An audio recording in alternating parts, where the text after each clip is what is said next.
Assalamualaikum warahmatullahi wabarakatuh. Saya perwakilan moderator dari kelompok 3. Nama saya Ana Rosalina Santoso, NIM 2211245568. Ingin mengatur jalannya presentasi kelompok kami yang akan membahas tentang kebijakan promosi. Sebelum memulai penjelasan, berikut nama anggota kelompok 3. Untuk yang pertama akan dijelaskan oleh Dimas Bintang Anugrah. Saya di sini akan membacakan bab 1 pendahuluan. 1.1 Latar belakang. Di dalam dunia kerja, promosi adalah suatu peningkatan pangkat ataupun posisi karyawan di dalam struktur organisasi perusahaan.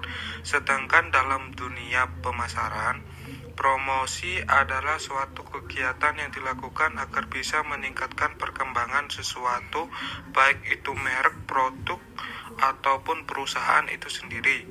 Jadi dalam dunia pemasaran, promosi adalah suatu kegiatan komunikasi yang dilakukan oleh seseorang ataupun perusahaan kepada masyarakat luas.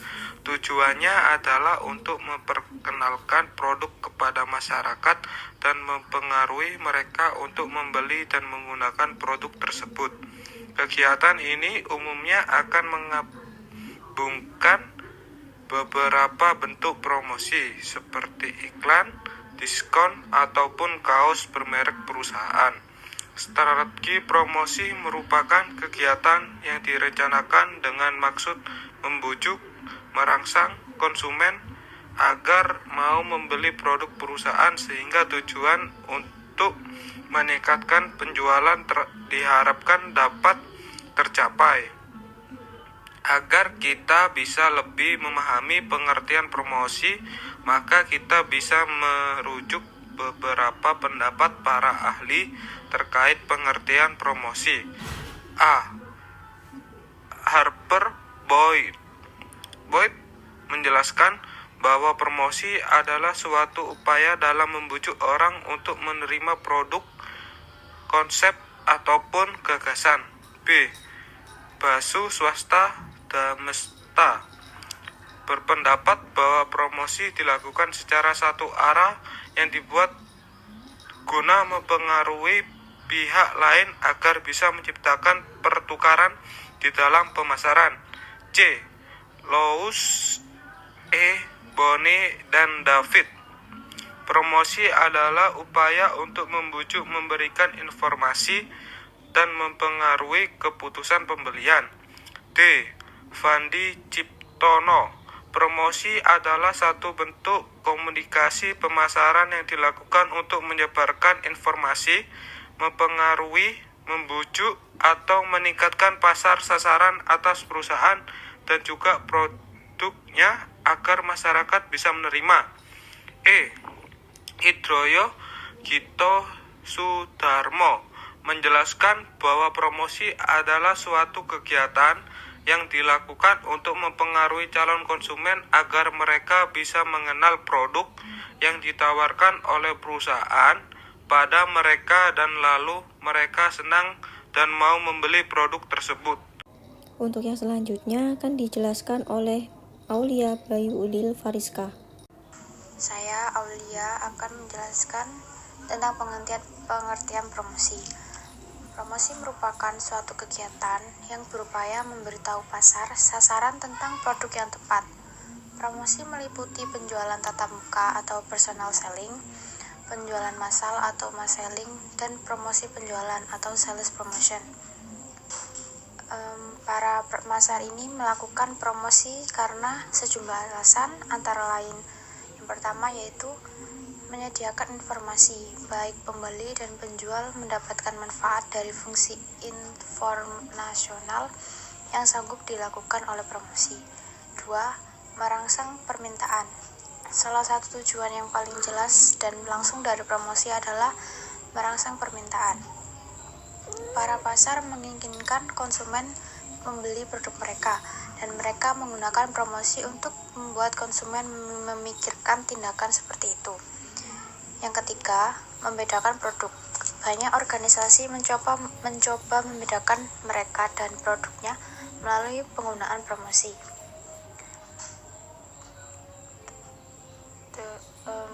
Kemudian keempat, mengingatkan pelanggan saat ini. Kemampuan yang ada merupakan pemirsa yang baik untuk pesan promosional. Dan yang terakhir yaitu membujuk para pengambil keputusan. Iklan di media cetak atau majalah tertentu dapat mempengaruhi para pengambil keputusan yang menjadi pelanggan media tersebut. Kedua yaitu tujuan promosi. Tujuan promosi ini yang pertama yaitu karena ada banyak hal yang mengenai perusahaan kita yang sebaiknya diketahui oleh pihak luar. Kedua, karena ingin meningkatkan penjualan. Yang ketiga, karena ingin perusahaan dikenal sebagai perusahaan yang baik atau bona fide. Yang keempat, ingin mengetahui segi kelebihan perusahaan atau menunjukkan produk jasa kita terhadap para pesaing. Lalu dengan alasan-alasan di atas itu, tujuan promosi ini untuk suatu perusahaan secara garis besar yaitu dapat dibagi menjadi dua, yaitu tujuan jangka panjang dan tujuan jangka pendek. Untuk yang jangka panjang itu misalnya membangun nama baik perusahaan, mendidik konsumen, dan menciptakan reputasi tinggi dari suatu produk. Dan yang untuk jangka pendek misalnya menaikkan penjualan, mengumumkan lokasi agen, dan mengumumkan perubahan atau penyempurnaan produk. Yang ketiga yaitu target promosi. Yang pertama, targetnya ada pemakai atau calon pemakai atau konsumen. Yang kedua, si pembawa pengaruh. Yang ketiga, penyalur. Yang keempat, bank. Yang kelima, masyarakat luas. Yang keenam, pemerintah. Dan yang terakhir itu strategi promosi. Strategi promosi adalah perencanaan, penerapan, dan pengendalian komunikasi dari sebuah organisasi kepada pelanggan dan permisa sasaran lainnya. Strategi promosi ini memadukan periklanan, penjualan pribadi, promosi, penjualan, dan publisitas ke dalam suatu produk yang terkoordinasi untuk berkomunikasi dengan para pembeli dan pihak lainnya yang mempengaruhi keputusan pembelian. Setiap strategi promosi perusahaan melibatkan komunikasi yang eksplisit dan bertujuan ke arah publik pasar yang lainnya, masyarakat umum, badan pemerintah, dan lain-lain. Untuk yang selanjutnya akan dijelaskan oleh Dinda Dwi Amelia. Bauran promosi atau periklanan. Mengkomunikasikan produk perlu disusun dengan strategi yang sering disebut strategi bauran promosi, yang terdiri atas 4 komponen utama yaitu A. Periklanan atau advertising. Iklan merupakan sarana promosi yang sering digunakan oleh perusahaan untuk menarik dan memengaruhi calon konsumen. Promosi dapat dilakukan dengan berbagai media seperti yang pertama, pemasangan billboard di lokasi strategis. Yang kedua, brosur yang disebarkan di pusat perbelanjaan atau ditempel pada tempat yang strategis dan terlihat masyarakat. Yang ketiga, spanduk atau umbul-umbul di jalan. Yang keempat, pemasangan iklan melalui media cetak seperti majalah dan koran. Yang kelima, pemasangan iklan melalui media elektronik seperti televisi dan radio. Penggunaan dan pemilihan media iklan memiliki tujuan dan segmentasi sendiri. 4 macam tujuan penggunaan iklan sebagai media promosi yaitu: yang pertama, untuk pemberitahuan segala sesuatu yang berkaitan dengan produk. Yang kedua, untuk mengingatkan kembali kepada pelanggan tentang keberadaan produk. Yang ketiga, untuk perhatian dan minat para pelanggan baru. Yang keempat, mempengaruhi pelanggan saingan agar berpindah produk. Terdapat 5 faktor khusus yang harus dipertimbangkan ketika menetap anggaran iklan. Yang pertama, tahap siklus hidup produk baru umumnya mendapatkan anggaran iklan lebih besar. Yang kedua, pangsa pasar dan basis konsumen untuk membangun pangsa dengan meningkatkan ukuran pasar. Yang ketiga, persaingan dan kerumunan, bahkan kerumunan sederhana iklan yang tidak bersaing secara langsung, dan merek menciptakan kebutuhan iklan yang lebih banyak. Yang keempat, frekuensi iklan, jumlah repetisi yang diperuntukkan untuk pesan merek kepada konsumen. Yang kelima, kemampuan penggantian atau substitusi produk merek yang kurang kelas, produk semacam komoditi atau bir, minuman ringan, bank, maskapai penerbangan. Untuk yang selanjutnya akan dijelaskan oleh Nizar Ezra Sahreza. Penjualan perorangan, personal selling, manajemen armada penjualan, para wiraniaga adalah suatu analisis, perencanaan, implementasi, dan pengendalian atas kegiatan para wiraniaga. Di dalamnya termasuk menetapkan sasaran, strategi armada penjualan, merekrut, menyeleksi, melatih, mensupervisi, serta mengevaluasi armada penjualan perusahaan. Penjualan personal adalah seni kuno. Meskipun demikian, wiraniaga efektif saat ini mempunyai lebih dari sekedar insting. Mereka dilatih dalam metode analisis dan manajemen pelanggan. Kini perusahaan menghabiskan ratusan juta dolar setiap tahun untuk melatih wiraniaga dan mengubah mereka dari pengambilan pesanan pasif menjadi pengambilan pesanan aktif. Wiraniaga diajarkan metode spin untuk membangun hubungan jangka panjang dengan pertanyaan seperti 1. Pertanyaan situasi. Pertanyaan ini menanyakan tentang fakta atau mengeksplorasi situasi pembeli saat ini. Misalnya, apa sistem yang Anda gunakan untuk tagihan pelanggan Anda? 2. Pertanyaan masalah. Pertanyaan ini berhubungan dengan masalah, kesulitan, dan ketidakpuasan yang dialami pembeli. Misalnya, bagi sistem mana yang sering menimbulkan kesalahan? Nomor 3. Pertanyaan implikasi. Pertanyaan ini menanyakan tentang konsekuensi atau pengaruh masalah, kesulitan, atau ketidakpuasan pembeli. Misalnya, bagaimana ini mengaruhi produktivitas orang Anda. Nomor 4. Pertanyaan kebutuhan imbal balik. Pertanyaan ini tentang nilai atau kegunaan solusi yang direncanakan. Misalnya, berapa yang Anda hemat bila perusahaan Anda dapat membantu mengurangi kesalahan sebesar 80%. Promosi merupakan suatu upaya memberitahu pasar sasaran tentang produksi yang tepat, yang bertugas atau yang berperan penting dalam menyusun strategi promosi, yaitu manajer pemasaran. Promosi meliputi A. Penjualan tatap muka, personal selling. Komunikasi langsung antara penjual dan calon pelanggan. Penjual tatap muka biasanya terjadi secara tatap muka, tetapi ada kalanya komunikasi terjadi melalui telepon. Penjualan tatap muka memungkinkan wiraniaga menyesuaikan bauran pemasaran perusahaan dengan setiap pelanggan potensial. Tetapi perhatian secara individual ini membutuhkan biaya, sedangkan biaya penjualan tatap muka diperkirakan sangat mahal. Seringkali upaya ini harus dipadukan dengan penjualan massal dan promosi penjualan. B. Penjualan massal, mass selling. Komunikasi dengan sejumlah besar pelanggan sekaligus. Bentuk utama dari penjualan massal adalah periklanan. Sebarang bentuk presentasi non-personal, gagasan, barang, atau jasa yang dibiayai oleh sponsor tertentu yang disebutkan namanya. C. Publicity.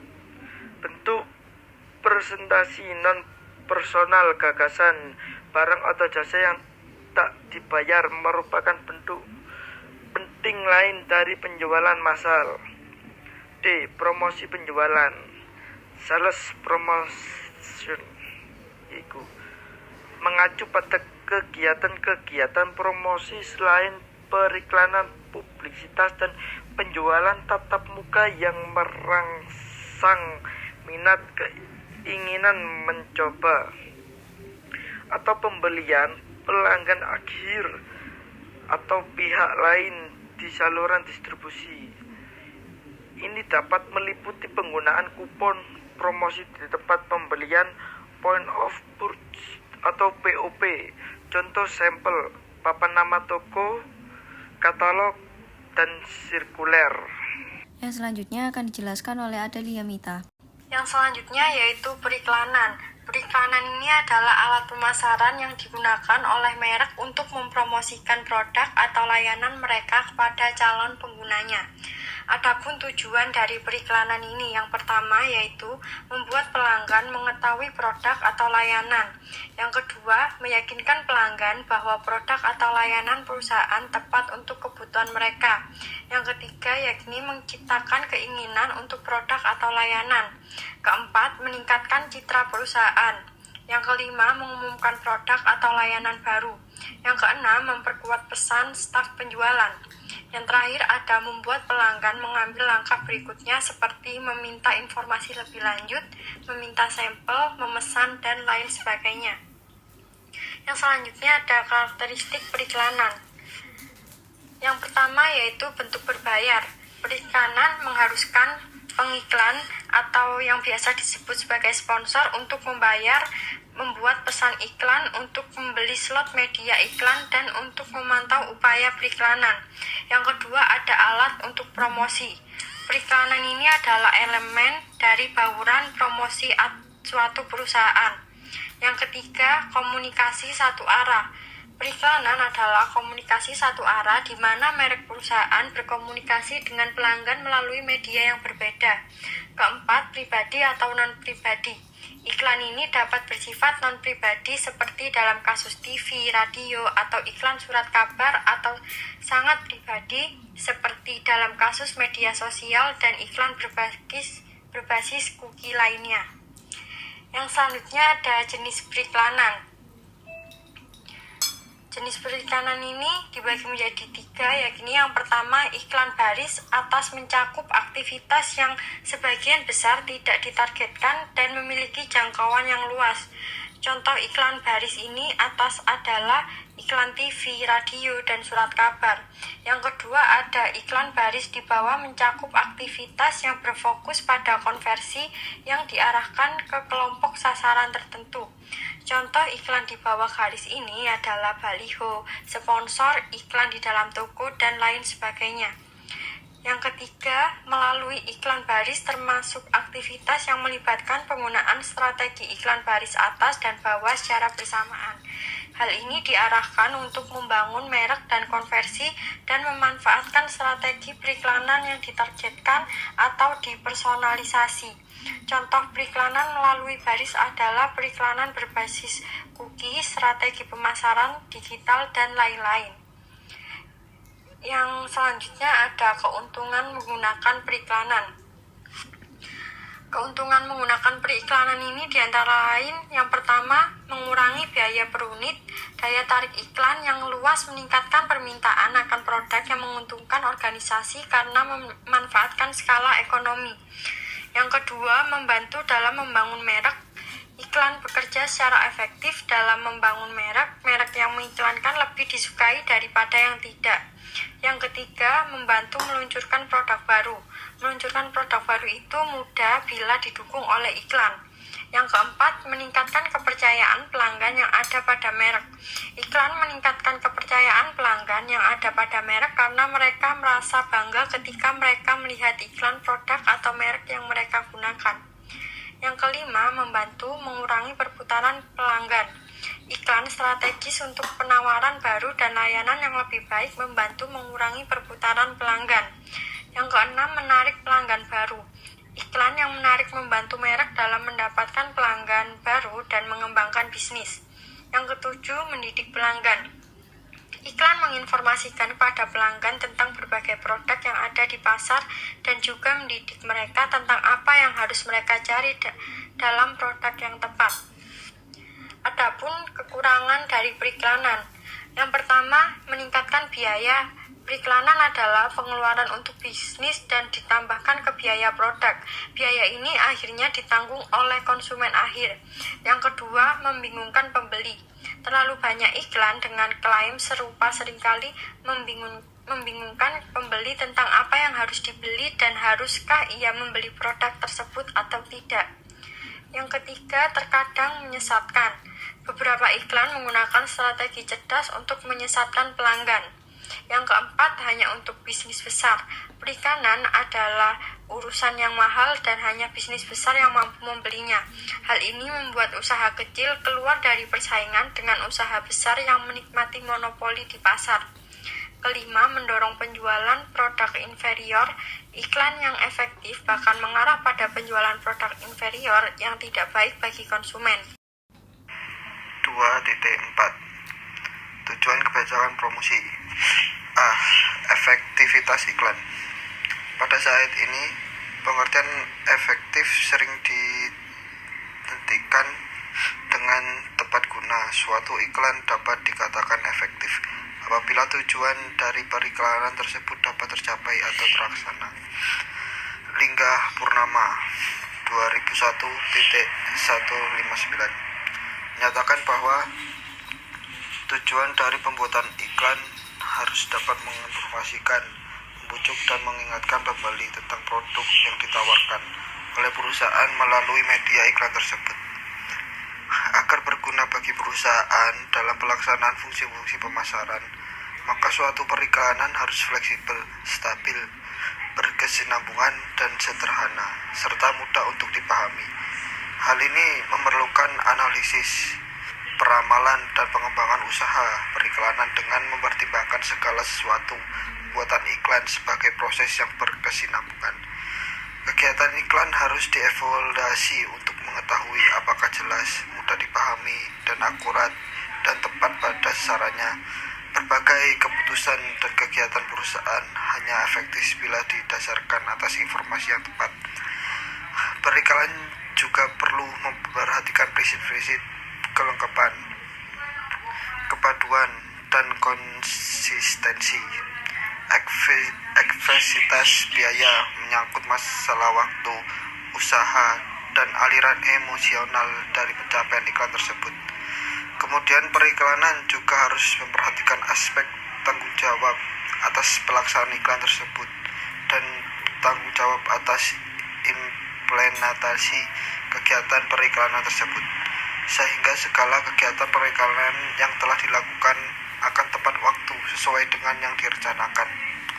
Apabila tujuan periklanan tersebut dapat tercapai dengan terlebih dahulu mengadakan pemilihan media yang sesuai serta mengadakan penyusunan anggaran untuk kegiatan periklanan tersebut, maka suatu iklan dapat dikatakan efektif. Beberapa pakar periklanan berpendapat bahwa agar sebuah kampanye periklanan menjadi efektif, iklan harus mengandung gagasan besar yang menarik perhatian konsumen, mendapatkan reaksi, serta memisahkan produk dan jasa yang diiklankan produk lain persaingan. B. Strategi komunikasi pemasaran. Periklanan advertising merupakan salah satu bentuk model komunikasi pemasaran yang populer dan paling banyak dipergunakan oleh berbagai perusahaan karena periklanan memiliki banyak pilihan media elektronik atau non-elektronik, banyak variasi dan banyak sasaran. Komunikasi pemasaran melalui kegiatan promosi periklanan merupakan salah satu strategi dalam memperkenalkan atau menjelaskan produk yang dipasarkan. Strategi yang sering dipergunakan dalam membidik pasar sasaran adalah adanya pengelompokan pasar atau segmen sebagai wilayah calon atau pembeli pemakai. Pemilihan kelompok pasar yang spesifik akan lebih mudah mengkomunikasikan produk melalui media periklanan. Baik, untuk yang terakhir, kesimpulan, periklanan merupakan bagian dari strategi komunikasi pemasaran yang sangat bermanfaat untuk membantu perusahaan dalam mencapai tujuannya. Mengingat begitu pentingnya periklanan bagi perusahaan, maka dalam membuat iklan harus dibuat secara cermat dan terencana, dengan memperhatikan hal-hal yang bisa membuat sebuah iklan menjadi efektif. Iklan yang baik harus mampu memberi informasi yang mudah dipahami oleh masyarakat atau konsumen, guna memperoleh tanggapan yang positif bagi konsumen. Informasi yang jelas secara visual maupun verbal akan menguntungkan di pihak produsen. Harapan positif di hati masyarakat merupakan tujuan utama produsen dalam menawarkan produknya, sehingga bisa diterima di pasaran. Berbagai cara produsen dalam mempromosikan produknya melalui periklanan diharapkan mendapatkan citra positif konsumen.